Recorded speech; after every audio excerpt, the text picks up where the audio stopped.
அனைவருக்கும் வணக்கம். மே 8, 2026 pre open market report. நான் செபி ரிஜிஸ்டர் அட்வைசர் கிடையாது. இது பயிற்சிக்கான காணொளி. எந்த ஒரு பரிந்துரையும் நான் வழங்குவது இல்லை. டிஸ்க்ளைமரை படிச்சுங்க. வாங்க வீடியோவுக்கு போகலாம். இப்போ பார்த்தீங்கன்னா கிஃப்ட் நிஃப்டி நம்மளுக்கு 24,267 நம்மளுக்கு வர்த்தகம் ஆயிட்டு இருக்காங்க. அப்போ நம்மளுடைய நிஃப்டி க்ளோசிங்க்கும் இதுக்கும் பார்த்தீங்கன்னா ஒரு நெகட்டிவ் ஓப்பன் அப்படின்ற மாதிரி நம்மளுக்கு தெரியுது. அது இல்லாமல் நம்மளுக்கு ஒரு கேப் டவுன் ஓப்பன் 24,267ங்கிறது ஒரு கேப் டவுன். ஏன்னா எஸ்டர்டே லோக்கு கீழே ஓப்பன் ஆகுறாங்க. ஒரு கேப் டவுன் ஓப்பனாக இருக்கிறதுக்கான ப்ராபபிலிட்டி இருக்கிற மாதிரி நம்மளுக்கு எக்ஸஸ் நிஃப்டி காமிச்சிட்டு இருக்காங்க.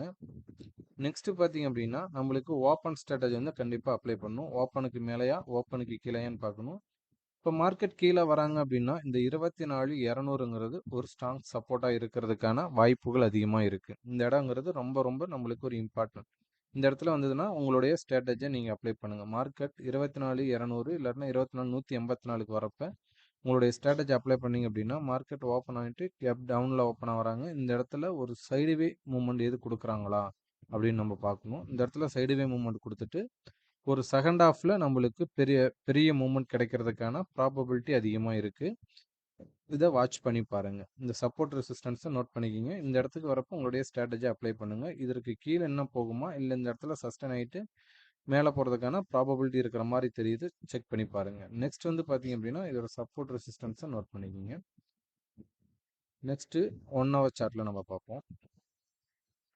1 ஹவர் சார்ட்டில் நம்மளுக்கு மார்க்கெட் கேப் டவுன் கேப் டவுனில் நம்மளுக்கு ஓப்பன் ஆகிறப்ப எந்த இடத்துலலாம் சப்போர்ட் எடுக்கிறதுக்கான ப்ராபபிலிட்டி இருக்குன்னா 24,250, அதுக்கு அடுத்தது பார்த்தீங்கன்னா 24,200. இந்த ஒரு ட்ரெண்ட் லைனை ஒரு சிம்பிளாக வரைஞ்சிக்கிங்க.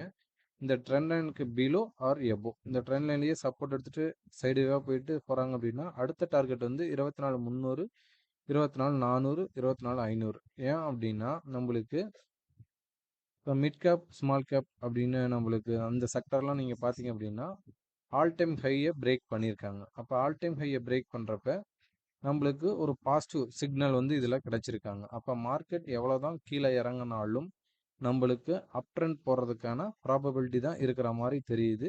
அப்போ அந்த இடத்துல லோவில் வந்து ரொம்ப நம்ம ஜாக்கிரதையாக இருக்கணும். ஏன்னா பிரேக் பண்ணுறாங்களா ரொம்ப கீழே போவாங்க அப்படின்னு எதிர்பார்க்கக்கூடாது. இதில் வந்து சப்போர்ட் எடுத்துகிட்டு மார்க்கெட் மேலே போகிறதுக்கான ப்ராபபிலிட்டி அதிகமாக இருக்கும். இது செகண்ட் ஹாஃபில் நடக்கிறதுக்கான ப்ராபபிலிட்டி இருக்குது. இப்போ கீழே வராங்க அப்படின்னா இந்த இடத்துல சின்ன சின்ன கேண்டிலாக கொடுத்துட்டு செகண்ட் ஹாஃப் நல்ல ஒரு மூவ்மெண்ட்டு கொடுக்கறதுக்கான வாய்ப்புகள் இருக்குது. இந்த மாதிரி நடக்கிறதுக்கான ப்ராபபிலிட்டி இன்றைக்கி அதிகமாக இருக்கிற மாதிரி தெரியுது. நீங்கள் செக் பண்ணி பாருங்கள். நன்றி, வணக்கம்.